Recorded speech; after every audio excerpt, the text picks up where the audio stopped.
Komunikacioni mbi ngarkuar por edhe mos respektimi i vend parkimerve nga ana e vozitësve ka çuar në një aksident trafiku në rrugën Tode Bogdanovski në Gostivar.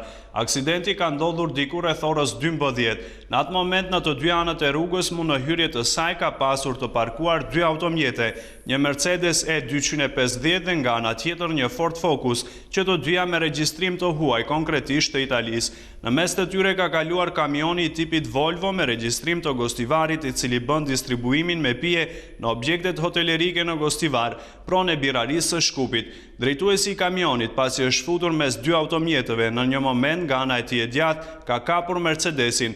Në vendngjarje menjëherë kishin dalur policia e kishte filluar hetimin e rastit. Sipas tyre, për aksidentin në fjalë do gjobitën edhe dy pronarët e automjeteve të parkuar në atë vend, i cili nuk është i lejuar për parkim. Nga aksidenti nuk ka njerëz të lënduar, pos dëmit material që ishte shkaktuar Mercedesit.